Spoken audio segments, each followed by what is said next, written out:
Indonesia muhasabah itu sudah jadi perilaku ya, karena dulu orang tua saya, guru-guru saya kalau ngandani itu, bayangkan kalau kamu jadi dia. Jadi misalnya kita mentang-mentang atasan, otoriter sama bawahan, bayangkan kalau kamu jadi yang bawahan itu kayak apa.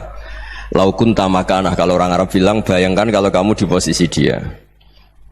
Makanya guyonannya orang-orang Indonesia itu kan orang ngaramkan judi gitu, bareng dikasih tahu. Tapi yang menang anak jenengan, alhamdulillah. Ternyata ngaramkan itu karena ada anaknya. Kalau anaknya yang menang ya seneng. Meskipun itu guyonan, tapi saya punya padanan itu dalam kitab Hikam.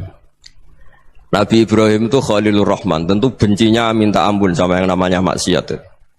Suatu saat beliau diterbangkan di alam malakut. Itu kalau di Hikam saya halaman 15 juga. Saya masih ingat betul. Mungkin kalau Anda beda halaman karena beda cetakan, atau nggak punya kitabnya, atau punya tapi tidak bisa baca. Nah itu jadi berbagai kemungkinan. Atau punya tidak bisa baca tapi dianggap jimat, atau digo pencitraan. Banyak itu kaji-kaji tidak bisa baca kitab tapi di ruang tamunya kitabnya besar-besar. Pencitraan itu, tapi ya bagus lah, nggak apa-apa untuk syiar. Setelah diterbangkan di alam malakut, diperlihatkan sama Allah, ada orang pezina, ada orang syaribul khomri, ada orang mabuk, ada orang macam-macam. Allah tanya sama Nabi Ibrahim, bagaimana pendapat kamu Ibrahim tentang mereka yang maksiat? Kata Nabi Ibrahim, ya Allah, habisi saja mereka. Mereka hidup di bumi engkau, makan rezeki engkau, kemudian mereka tidak taat sama engkau.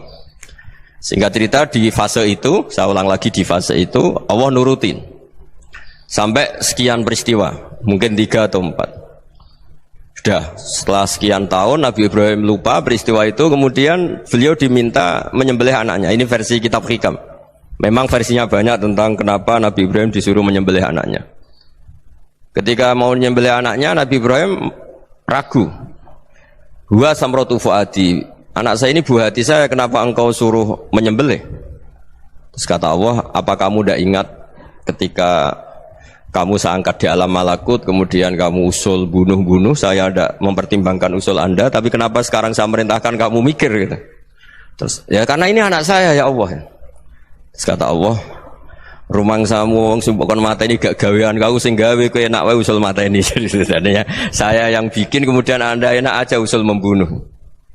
Semenjak itu Nabi Ibrahim itu di eranya itu asfaqun nas, orang paling sayang sama manusia. Karena kadang kita keras itu ya kebetulan itu tidak anak kita, tidak keluarga kita. Cara orang Jawa itu kan gitu ya, kalau ada perempuan terus macak yang macam-macam pakai sepeda motor cowok, terus wah itu luput suwuk, semoga-moga gini. Tapi setelah dikasih tahu, niku ponakane jenengan, semoga-moga selamat. Jadi jangan-jangan kemarin ahli ma'asi itu kebetulan itu tidak keluarga kita. Kalau keluarga kita yang pernah salah pada kita, semangat kita mintakan maaf. Jangan-jangan kita didikte hukum sosial gitu. Jadi orang yang salah kebetulan itu orang yang menservis kita, atau keluarga kita, atau orang dekat kita. Jangan-jangan semangat kita mintakan ampun. Tapi kalau sama orang lain kebetulan musuh kita semangatnya minta itu kena adab. Nah ini yang nggak boleh dalam Islam. Islam mengajarkan niru Rasulullah SAW, Nabi itu rahmatal lil alamin. Bahkan kemarin saya ngaji virtual sama beberapa habaib, ada Habib Ali Al-Jufri dari Mesir, ada Habib Alwi dari Kuitang, ada Habib Nabil Al-Musawa. Dari sekian habaib itu saya masih ingat diantaranya yang didawuhkan rahmatan lil alamin itu ketika Nabi adahu kaumuh, disakiti oleh kaumnya, dan itu mereka masih kafir semua. Itu mereka dapat doanya Nabi, Allahumma hdi qaumi fa innahum la ya'lamun. Kayak apa baiknya Nabi, orang yang menyakiti, yang melukai, tapi Nabi masih berdoa, Allahumma hdi qaumi fa innahum la ya'lamun. Sayyidina Umar dapat doanya Nabi itu yakhina kana kafiran, ketika masih kafir didoakan, Allahumma aizzal Islam bi Umar. Itu ketika masih kafir. Itu pelajaran bagi kita bahwa yang sedang tidak cocok pun itu berdapat doa kita. Ya doa supaya kondisi kita baik, hari tambah baik. Karena agama ini, saya berkali-kali bilang, limangkana yarjuwa wal yaumal akhir. Agama ini diperuntukkan bagi yang selalu punya harapan pada Allah Subhanahu wa taala. Saya cerita muhasabah ini tentang hubungan kita dengan Allah. Di Indonesia itu banyak orang fasik, banyak orang nakal. Ya di mana-mana orang nakal itu ya mayoritas, wa aksaruhum fasikun. Tapi berkahnya harapan. Mungkin saya kira nakal sok benda, mungkin saya kira sholat sok ben sholat, mungkin sekarang belum sakhok, belum dermawan, suatu saat dermawan. Barokahnya itu kefasikan ini dianggap sementara. Sedang fasik, sedang tidak benar. Karena kiai-kiai kita, para guru-guru kita, para habaib utamanya itu mesti bilang semoga husnul khotimah. Nah barokahnya doa itu semoga husnul khotimah itu menjadikan satu pola sosial. Yang sedang fasik ini masih diharapkan jadi lebih baik, jadi lebih. Sehingga kita tidak ngambil sikap ekstrim, yang ingin menghabisi atau ingin mengadili, tidak. Karena selalu kita punya harapan. Dan agama ini limangkan erjuwo hawal akhir. Bayangkan dulu kalau yang nakal itu anak kamu. Pasti kamu nggak ingin kan langsung dapat azab, dapat apa. Padahal kita semua jadi tokoh ini abul kulli, bapak dari semuanya. Sehingga ketika Rasulullah SAW jalan-jalan kemudian melihat perempuan sedang menyalakan api. Kalau apinya mati ditiup, anaknya dijauhkan. Nanti kalau sudah jauh dari api, anaknya digendong lagi. Terus kata Rasulullah, matur ke semua sahabat, Aro'aitum anna hadih tarihatan waladaha alan nar. Apa kamu berpendapat bahwa perempuan ini akan melemparkan anaknya ke neraka? Tidak ya Rasulullah. Tidak akan seorang ibu melemparkan anaknya ke api. Terus kata Rasulullah, Allahu arhamu min hadih biwaladiha. Allah lebih rahman, lebih rahim dibanding orang tua ini kepada anaknya. Ini yang harus kita kenalkan terus, kita kampanyakan terus supaya orang hubungannya dengan Allah itu nyaman, asik. Sehingga dengan demikian selalu ada harapan bahwa yang sedang nakal ini suatu saat tobat. Kita tidak boleh menghukumi pasti begini, pasti gini, itu tidak wilayah kita. Itu juga yang dicontohkan Rasulullah SAW. Secara lahir Nabi itu nggak berkenan sama Wahsy karena Wahsy itu salahnya salah fatal karena membunuh ahabban nasi ila Rasulillah, yaitu membunuh Sayyid Hamzah. Jadi ketika Wahsy tobat, Nabi itu nerima tobatnya.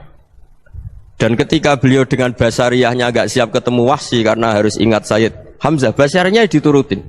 Oke, kamu iman, saya turutin, tapi jangan sering ketemu saya. Karena kalau ketemu kamu, saya masih ingat sama paman saya, Sayyid Hamzah. Kita bisa ngelola seperti itu. Kita tidak cocok sama orang, bagaimanapun mereka umatur Rasulullah SAW, kita tetap mencintai mereka. Misalnya kalau beda agama, mereka sama-sama orang Indonesia, kita mencintai mereka atas nama warga Indonesia. Tapi kalau misalnya potongannya ora cocok, beda kultur, bawaannya itu mangkel no coro Jawa, ya bisa diilmoni, jangan ketemu.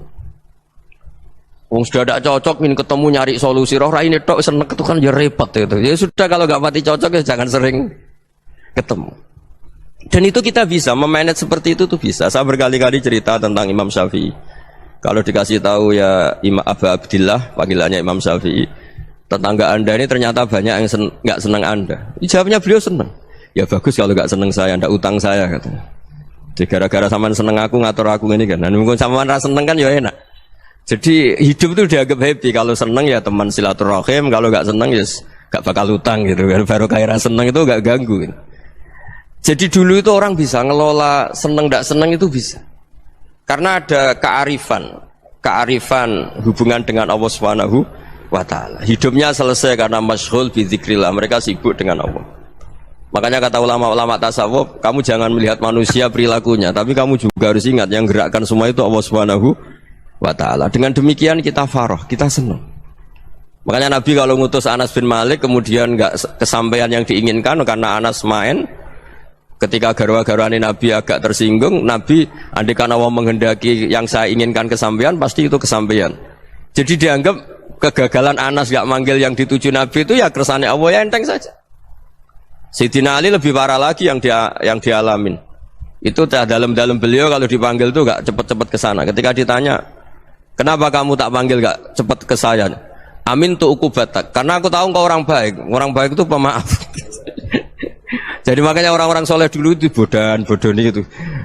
Makanya sekarang kalau ada orang bodoh itu mesti bidik orang soleh. Kalau orang-orang soleh itu kakean husnudzon akhirnya sering dibodohin. Abdul bin Umar itu masyhur itu. Kalau ada budaknya sering sholat, sergap sholat itu dimerdekakan. Akhirnya nggak sholat pun pura-pura sholat. Akhirnya juga dimerdekakan. Ketika ditanya kenapa engkau merdekakan, padahal mereka sholatnya menipu engkau, kata pembisik-pembisik itu. Man khoda'ana lillah in khoda'na lah. Dia nipu atas nama Allah, berarti saat tertipu juga atas nama Allah, enggak masalah dong, semuanya demi Allah Subhanahu wa ta'ala. Jadi ketika kita ketemu mensifati Allah Ta'ala itu ghafir, Allah pemaaf. Jangan kamu enggak fair untuk diri kamu nyifati Allah ghafir, pada orang lain Allah kamu sifati syadidul iqab. Jadi Allah kamu atur, kayak MC tadi ngatur saya. Jadi Allah itu apa? Kalau pada saya ghafir, kalau pada musuh saya syadidul iqab. Itu tidak fair. Kalau Anda punya harapan kepada Allah karena Allah Rahman Rahim, Allah ghafir, sebenarnya Allah pada musuh kita ya bisa saja Allah ghafir, bisa saja Allah Rahman Rahim. Sehingga kita melihat orang lain yang kita tidak cocok itu ya enteng saja. Itu min ummati Rasulillah sing tanaluhu syafa'atuh, tanaluhu sa'atu rahmati, tanaluhu fair. Jangan dengan kita kayak mesti dapat rahmat, jangan orang lain kayak Allah pasti syadidul iqab. Itu tidak boleh. Sehingga ketika ada orang Badui, singkat cerita orang Badui ini kencing di masjid, semua sahabat membentak dia. Yang enggak bentak hanya Nabi tok. Saking mangkalnya orang ini karena semua sahabat bentak kecuali Nabi. Setelah dibenarin Nabi, terus Nabi nyuruh sabbu ali dhanuban min ma'in. Setelah disucikan masjid itu, dia berdoa keras sekali. Allahumma arhamni wa Muhammadan wa la tarham ma'ana ahadan. Ya Allah, yang berhak dapat rahmatmu hanya saya dan Nabi Muhammad, yang lainnya jangan. Karena yang lainnya tuh jengkelin, gitu aja saya salah dimarah-marahin gitu. Jadi kalau kamu doa terbatas ya kayak orang Bedui ini, kayak orang Arabi. Apa kata Nabi? Laqad tahajjarta wasi'an. Allah yang rahmatnya luas menjadi kamu sempitkan. Karena kamu mau atur Allah hanya Rahman pada Indonesian Power, pada NU, pada kita, yang orang lain nggak perlu dapat. Itu kan kasihan Islam, karena Islam terus gak dimiliki semua orang. Allah gak dimiliki semua orang, Rasulullah gak dimiliki semua orang, karena di NU, di ormas tertentu, di gak boleh seperti itu. Gak boleh takhasyar tawasian, kata Nabi, gak boleh mempersempit zat yang rahmatnya itu luas. Ini semoga etika ini kita pakai di Indonesia. Yang sedang fase kita harapkan lebih baik. Yang sedang gak dapat hidayah kita doakan dapat apa? Hidayah. Masyhur kan, makanya tadi saya mohon sama Habib Ali supaya Habib Ahmad supaya tetap mahalul qiyam tabaruk sama Habib Ali. Di antara doa-doa di Simtuduror masyhur itu antuqa bilal mudhniba minnah bil ghufran wal musi'ah bil ihsan. Jadi harapannya para habaib, para orang-orang baik dulu ya semoga yang dosa itu dimaafkan, yang sedang salah dibuka, bikin lebih baik.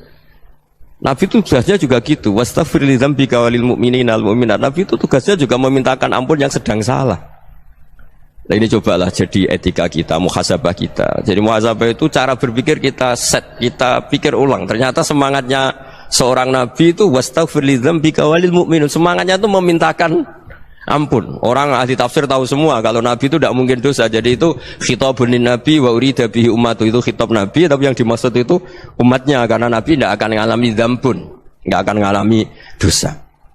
Sekarang enggak, kadang-kadang kita ini kalau orang lain salah itu semangat. Kalau di perusahaan ada teman salah, apalagi miran salah itu seneng, barokahnya salah bisa ganti kan gitu. Jadi kalau mungkin di dunia tokoh juga gitu, barokahnya ada tokoh salah, kita yang jadi populer sendiri, tidak boleh seperti itu. Kita harus salimus sodri di jami'il muslimin. Jadi ini harus dilatih. Saya tadi matur sama Habib Ahmad, latihan kita jadi hidup. Nabi itu kalau resep jadi wali itu kata Nabi gampang. Kata Nabi, kalau kamu ingin disenangin Allah, ya sudah. Kalau kamu asbahta wa amseta gini-gini, perasaan kamu, kata Nabi, jangan punya perasaan ghil sama orang muslimin. Itu sudah wadzalika min sunnati. Makanya Nabi ngendikan la yablughni ahadun an ahadin syai'an. Ada yang baca la yuballighni ahadun an ahadin syai'an. Seseorang jangan melaporkan ke saya tentang salahnya yang lain. Fa inni akhruju ilaikum wa ana salimus sadri. Karena saya ingin ketemu sampean semua dalam keadaan salimus sadri, tidak punya perasaan apa-apa. Karena kalau nurutin membisik, nurutin informasi itu ya repot, karena orang pasti sepihak. Ada kiai yang top, datang ke kampung-kampung ning desa-desa. Kata yang seneng itu punya akhlak.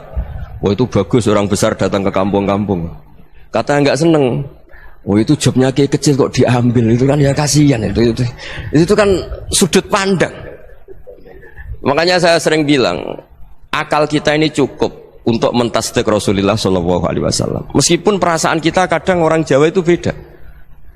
Saya berkali-kali bilang sama peneliti dari Jogja, kenapa sih Gus para nabi itu kok poligami istrinya banyak? Nabi Dawud katanya itu berapa itu. Nabi Sulaiman malah jumlahnya agak terbatasin. Nabi Muhammad itu paling sedikit. Saya tanya gini, perempuan itu orang lemah, jadi kalau nolong orang satu gimana baik, kalau nolong orang dua ya lebih baik, ya sudah kira-kira seperti itu. Paling tidak akal kita masih tahu kalau orang baik itu kan mesti baik, nolong orang satu baik, nolong orang dua ya lebih baik, nolong orang tiga lebih baik. Tapi kalau kamu orang nggak baik, satu saja kamu terlantarin, kamu miskinkan, kamu ya tinggal diukur kan. Kalau orang baik nambah baik, tapi kalau orang buruk tambah buruk. Nah itu akal kita bisa menganalisis kenapa sih nikah itu ada yang poligami, ada yang tidak. Sudah ukur saja diri kamu. Misalnya kayak saya elek keriting, rabi terus, memperbanyak wong elek, orang perilaku netok, raine dadi elek kabeh. Gitu. Tapi nak kowe iku ganteng, alim, ganteng, sugih, anake ganteng-ganteng, berhubung kowe saleh ahli swarga kabeh, mertua yo bangga karena karir kamu meyakinkan. Ini mertua kamu aja enggak bangga mau nambah. Ipar enggak bangga, mertua enggak bangga, desa kamu yang kamu wayai juga gak beda dengan Nabi ketika nikah Juwairiyah itu nggak ada pernikahan sebarokah Nabi dengan Juwairiyah itu Azharu Rasulillah. Di situ habis perang banyak tawanan gara-gara jadi besanya Nabi langsung dibebaskan semua karena Azharu Rasulillah. Sekarang besanya Kanjeng Nabi. Dulu Abu Sufyan mangkalnya bukan main sama Nabi gara-gara putrinya dinikah terus langsung jadi. Kalau kamu kan enggak, nikah satu, nikah lagi, satu kampung musuh kamu karena istri pertama ya cemburu, yang kedua agak bangga. Wah itu selesai itu dunia wal akhirah. Maksud saya nganalisis Islam itu harus pakai akal. Dan akal yang dipakai ini saya bawa ke kitab Ihya adalah pikiran-pikiran para ulama. Makanya ketika Imam Ghazali ketika ditanya fakaifa bi muslimin fasikin asawwaha fi jami'i amri. Kalau kalian ketemu orang fasik, orang Islam tapi fasik, perilakunya nggak ada yang benar. Kata Imam Ghazali jawabnya lucu, aneh. Mamin muslimin illa wa islamuhu ta'ah. Tidak ada orang Islam kecuali dia mau Islam, membenarkan Allah dan Rasul itu sudah taatnya dia. Kok kamu tidak bisa melihat taatnya dia? Dia pikirannya kan ini pemabuk, ini tukang apa. Tapi kata Imam Ghazali, sebenarnya kamu masih bisa berpikir positif. Mamin muslimin illa wa islamuhu ta'ah. Tidak ada seseorang Islam ketika dia milih Islam itu pasti ada taatnya, yaitu tasdik pada Allah dan tasdik kepada Rasulullah Shallallahu Alaihi Wasallam. Jadi dengan pola seperti itu, maka di antara guru-guru kita yang modern ya di era Mbah Maimun, di sini ada Habib Ahmad, Habib Salim, syair yang sering dibaca beliau adalah ada orang munajat sama Allah. Ini cerita munajat. Itu orang itu ngendikan gini, ana muznibun, ana mukhtiun, ana asi, huwa rahimun, huwa ghafirun, huwa afi. Ya Allah, saya mukhti, saya orang yang salah. Ana mutnib, saya orang yang dosa. Ana asin, saya sering maksiat. Tapi engkau ya Allah, engkau ghafir, pemaaf. Engkau rahim, maha pengasih. Engkau afin, yang mudah memaafkan. Terus kata orang ini, ya agak kurang ajar tapi saking senengnya sama Allah. Qobal tuhunna salasatan bisalasati. Ya gini saja ya Allah, sifat engkau diadu dengan sifat saya. Engkau Tuhan, Gusti, enggak boleh kalah katanya. Terus wasatahliban ausofu ausofi, dan engkau pasti pemenangnya gitu. Jadi ada orang rayu Allah dengan cara seperti itu ya ada ya. Saya ini manusia, salah saya banyak. Engkau ampunannya banyak. Engkau Tuhan, Gusti, enggak boleh ampunan Anda, ampunan engkau kalah dengan salah saya. Enggak boleh Tuhan kok kalah. Jadi untuk supaya orang punya harapan gitu. Banyak juga wali-wali yang jadab ketika datang ke makam Rasulullah SAW. Itu kalau dongo ya agak kacau sebetulnya, cara syariat agak kacau. Ya Allah, engkau punya dua pilihan. Jika engkau menjadikan saya soleh, surah habibu, yang senang kekasihmu, yaitu Rasulullah SAW. Tapi jika engkau menjadikan saya fasik, surah adubu, yang senang itu setan. Monggo jenengan mau menyenangkan kekasih jenengan, mau menyenangkan musuh jenengan, monggo jenengan bebas kok memilih. Mestinya Allah ya senang menyenangkan kekasihnya. Jadi ya, intinya Allah dipaksa untuk menjadikan dia orang soleh gitu. Jadi kayak kemarin itu Pak Bu siapa yang kesini itu, yang sama jenengan kuliah kesini itu sama Habib Ahmad. Saya pertama nggak mau, lama-lama Habib Ahmad ini gimana Gus, orang taunya saya dekat jenengan, kalau nggak kasil saya waduh ini kayak doanya wali yang tadi. Nggak punya pilihan, nggak ada pilihan ini. Jadi saya mohon muhasabah itu dimulai cara berpikir. Makanya di sini sebetulnya tag ini supaya dapat barokahnya Ihya. Ini kitab yang disenangi para habaib, para ulama. Sebetulnya teks di muhasabah itu redaksinya gini ya, yang lengkap. Hasibu anfusakum qabla an tuhasabu wa zinuha qabla an tuzanu wa tahayya'u lil ardil akbar. Jadi ada kata wazinu, jadi ukur. Perilaku Anda ini diukur, ditakar. Misalnya kita sebagai suami kan ya punya hal-hal yang kita tidak ideal. Cara wong Jawa mesti pesek. Cara rezeki ya pas-pasan itu. Dan kita juga kalau makanya enggak boleh tanya istri begini, apa saat cinta pertama Anda? Pasti Anda kecewa. Orang jadi istri hanya korban terakhir gitu. Sudah. Karena orang kalau ngelamar kemana-mana gak jadi, yang jadi istri itu pasti korban terakhir gitu. Jarang istri pilihan pertama, jarang. Ayo semua yang nikah. Rata-rata itu pilihan Anda pertama Pak, dari sekian ditolak di mana-mana terus. Ya perempuan terakhir. Kamu juga korban terakhir gitu. Itu wali-wali dulu kalau ngandani kita itu sederhana. Antal ini masyhur diceritakan Habib Zain bin Semit dalam kitab Al-Manhajus Sawi. Antalam tajid min nafsika kullama turid. Fa kaifa turidu min ghairika kullama turid. Kamu yang ingin ideal saja kamu tidak menemukan pada diri kamu untuk menjadi ideal. Kamu kan ingin ganteng, ingin punya uang banyak, ingin perilaku Anda sempurna. Anda saja yang punya keinginan tidak bisa mewujudkan keinginan Anda sendiri. Fa kaifa turidu min ghairika ma turid. Jadi antalam tajid min nafsika kullama turid. Fa kaifa turidu min ghairika kullama turid. Kamu yang punya keinginan saja. Misalnya saya ingin punya uang banyak, perilaku saya selalu benar, gak pernah salah. Loh, saya yang ingin saja dengan diri saya gak bisa untuk benar terus. Kok kamu berharap orang lain selalu benar? Jadi antalam tajid ya sama. Kalau kamu menuntut istri kamu itu ramah, neriman, apa kamu neriman sama wajah istri Anda gitu? Engko ya pola neng dindi jajaki sana jajaki sini, kamu sendiri ndak kona apa. Jadi itu nasihat yang luar biasa. Antalam tajid min nafsika kullama turid, fa kaifa turidu min ghairika kullama turid. Kamu mau menghormati semua orang, enggak mau kan? Kemudian Anda berharap semua orang menghormati kamu. Kamu tidak ingin kan orang lain semua menghujat kamu. Sementara kamu enak aja menghujat orang lain. Makanya Rasulullah SAW itu luar biasa ketika bikin kaidah sosial. Apa la yu'minu ahadukum hatta yuhibba li akhihi ma yuhibbu li nafsi. Jadi kalau ukuran iman itu sederhana. Kalau sesuatu itu baik, nyaman bagi Anda ya bayangkan itu pada teman Anda. Misalnya Anda bangun tidur sudah acak-acakan, enggak punya uang, utang jatuh tempo, kan enggak ingin ketemu orang.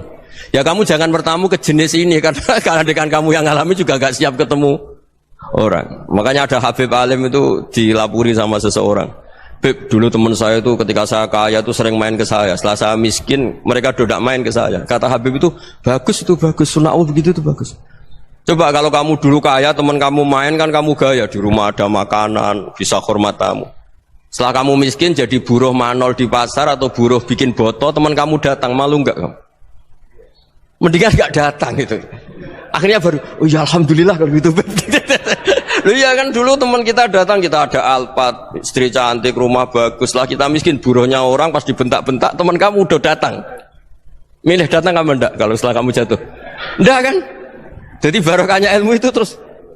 Ya, tapi kadang-kadang orang loh, wah setelah saya miskin teman-teman enggak kasih ke sini. Ya kalau kamu sudah jatuh, teman-teman kamu ke situ jadi tontonan. Ya mulai sekarang cara berpikir itu dirubah.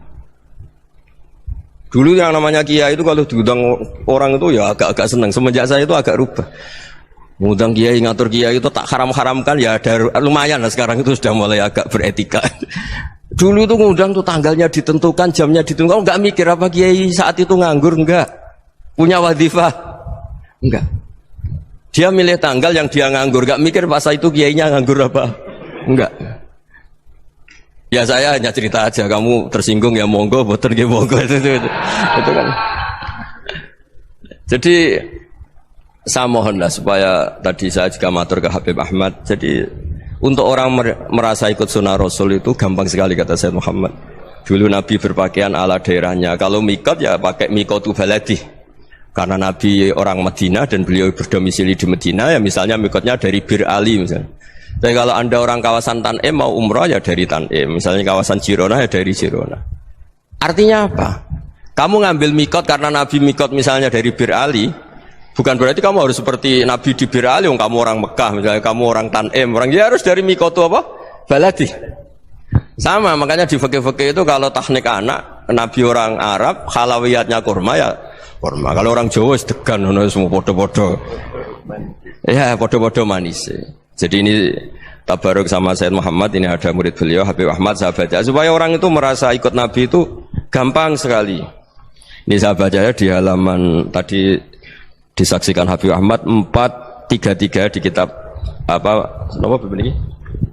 Manhajus Salaf fi Fahmin Nusus. Itu kata Sayyid Muhammad, wa kanat sunnatu Rasulillah annahu yat'amu ma yajiduhu fi ardi wa yalbasu ma yajidu wa yarkabu ma yajidu mimma abahu Allah taala. Fa man istamala ma yajidu fi ardi fa huwa al-muttabi' lis-sunnah. Kama anau hajjal beta min madinati, faman hajjal beta min madinati nafsi fa huwa al-muttabi' li sunnah wa illam takun hadhil madinatu tilka. Jadi intinya misalnya Nabi dulu itu ngasih sedekah kepada fakir miskin ya pakai dinar, dirham. Ya kalau orang misalnya sedekah pakai rupiah ya sudah ikut sunnah Nabi. Jangan lu Nabi pakai dinar loh, kamu kok pakai rupiah. Dulu dinarnya Nabi tidak ada tulisannya Bank Indonesia, kamu ada tulisannya Bank. Ya tidak ada seperti itu. Ya jadi misalnya Nabi sedekah pakai tamar atau pakai al-aqid, ya kita pakai beras, pakai apa, supaya orang tuh bahwa Rasulullah itu milik kafatal linnas, milik semuanya, sehingga merasa ikut sunnah Nabi itu ya semuanya. Makanya dulu Mbah Mun kalau motivasi saya supaya bombong, kalau orang Jawa bilang bombong, wong Jawa itu mesti ono wong alim. Beliau menyontohkan mas itu Mbah Fadol, Senori, Mbah Ihsan Jambes, itu bisa ngarang-ngarang kitab luar biasa, padahal beliau bukan orang Arab. Imam Sibawai itu orang Persia, Imam Ghazali orang Tos itu juga ikut Persia. Kata Imam Mun, wong sing ora Arab lah mesti untuk jatah alim, kata beliau. Karena Nabi itu diutus kafatal linnas. Nanti kalau orang yang alim itu Arab tok, berarti tidak ada perwakilan dari Afrika, dari Asia Tenggara, dari mana-mana. Makanya karena Nabi statusnya itu kafatal linnas. Jadi kita harus bangga sebagai Muslim, sebagai orang Indonesia, karena misalnya Wali Kutub dulu terkenalnya hanya ada di Yaman, di mana. Ternyata pernah ada juga di Indonesia, dan seperti Habib Abu Bakar Segaf Gresik. Jadi ya artinya kan tetap orang Indonesia, meskipun beliau zuriyah Rasul kan ya sudah orang apa? Orang Indonesia. Zuriyahnya Habib Ali Simtuduror sekarang di Solo. Jadi Indonesia juga dapat alawin banyak, dari Sadatin al-Alawin juga banyak. Jadi saya mohon barokahnya ngaji seperti ini. Melihat orang lain tuh gampang, bayangkan tuh kalau anak kamu. Makanya Nabi, nanti kalau nggak percaya lihat di Hikam nomor 15 di kitab saya itu. Di situ dijelaskan oleh Hikam, jangan-jangan semangat Anda pada orang yang maksiat, pada orang yang keliru supaya dihukum itu karena kebetulan itu udah anak Anda, itu udah keluarga Anda. Coba kalau itu keluarga Anda. Makanya kalau saya guyonan di Jogja itu, ada pembantu mecahkan piring terus dimarahi majikannya, saya mesti guyon gitu, pasti itu pembantunya tidak cantik. Kok bisa Gus? Andai kan cantik dan kamu senang mecahno piring satu, piring 1000 ra iso ngamuk kowe. Ternyata ngamuknya itu karena mecahkan piring apa karena plus tidak cantik? Coba jawab para lelaki ini. Kamu marah sama orang maksiat tuh karena maksiat, karena plus itu udah anak Anda. Bayangkan kalau itu anak Anda. Itu hebatnya Rasulullah SAW. Karena kita yang salah pun kadung umatnya, Nabi tetap ngasih fasilitas syafaati li ahlil kabair min ummati. Kayak apa baiknya Nabi? Tidak ikut maksiat tapi ikut fasilitasi ngasih syafaat. Loh kalau li ahlil ibadah kan wajar. Nabi ketika ini syafaati li ahlil kabair min ummati. Ya karena tadi logika yang dibangun Rasulullah itu logika yang luar biasa. Kita semangat orang lain kena hukuman itu karena kita tidak punya ra'fah, tidak punya rahmah. Coba kalau Rasulullah yang bil mu'minina ra'ufur rahim, semangatnya itu mendoakan supaya tobat, mendoakan diampuni. Dan itu juga yang diperintahkan oleh Allah Subhanahu wa taala, wastaghfir li dzambika walil mu'minina wal mu'minat. Ya semoga barokahnya ngaji ini, barokahnya Habib Ahmad, barokahnya Maulid Simtuduror, barokahnya semua kitab madaih, tiba berjanji semuanya, barokahnya Ikhya, barokahnya Said Muhammad, barokahnya guru kita semua, Mbah Maimun, bapak saya. Kita ini ngikuti manhaj, ya, ngikuti apa? Manhaj. Saya sering didhawuhi Mbah Mun, kenapa ihdinas siratal mustaqim bukan siratoka, bukan jalan engkau ya Allah? Karena Allah itu enggak bisa kamu tiru. Allah itu tidak tidur, tidak makan, tidak kesel, tidak capek. Yang bisa ditiru itu siratal ladzina an'amta alaihim. Yang bisa ditiru manusia ya niru manusia. Karena Allah itu tidak bisa ditiru. Makanya ihdinas siratal mustaqim siratal ladzina. Dan niru siapa? Niru guru-guru kita. Termasuk niru cara pandang. Jadi misalnya ada orang awam di rumah itu hanya delok reng, delok tikus liwat, itu kan kayak nganggur. Ora tahajud malah mendelok reng. Melihatnya jangan gitu. Huwa tarokal ma'asiyah. Dia di rumahnya tidak dugem, tidak kemana-mana. Dia berarti malam itu tarkul ma'asi. Tidak nyopet, tidak garong, tidak ke tempat maksiat. Susahnya apa sih husnudzon? Jadi jangan lihat huwa tarkut tahajud, huwa tarokat tahajud, wa taroka qiyamal lail. Oke ya, namanya orang begitu ya tidak tahajud, tidak qiyamul lail. Tapi susahnya apa sih kamu bilang huwa tarokal ma'asiyah? Dia juga meninggalkan maksiat, dan tarkul maksiat itu tuh ibadah. Supaya orang tuh gampang lah husnudzon sama orang muslim. Ini orang mukmin, orang yang luar biasa. Di mata Allah itu orang yang luar biasa. Kayak tadi Imam Ghazali, kalau saya ketemu orang muslim kemudian dia tidak pernah baik, gimana? Kata Imam Ghazali, ma min muslimin illa wa islamuhu ta'ah. Tidak ada orang Islam ketika dia mentasdihkan Allah dan Rasulullah, berarti dia juga punya taat. Ya ini latihan saja, sing iso nglakoni Habib Ahmad kula namung cerita mawon. Kula cerita secara akademik, saya punya kitab, saya baca dan alhamdulillah kita paham barokahnya para guru, dan supaya terbiasalah sebaik-baiknya ibadah husnudzonni billah wa husnudzonni bil mu'minin. Soal tidak cocok ya diilmoni tadi ya, namanya enggak cocok ya jangan sering ketemu. Seperti Rasulullah SAW, beliau karena sangat mencintai Sayyid Hamzah, ketemu orang yang pernah begitu sama Sayyid Hamzah, ya beliau secara basyariah tidak siap. Tapi beliau secara cara bahasa sekarang, secara profesional, kalau beliau seorang nabi dan harus menerima tobatnya siapapun ya diterima. Saya meskipun dengan A, B gak cocok karena dia begini-begini sama saya, tapi saya ingat dia sholat, dia baca sholawat, dia mencintai Rasulullah, ya kita hormat. Ya soal tidak cocok ya di manage tadi ya, zuruhiban tasdid huban. Kalau tidak pati cocok ya jangan sering ketemu, bawaannya enek nanti. Ya semuanya itu diilmoni lah.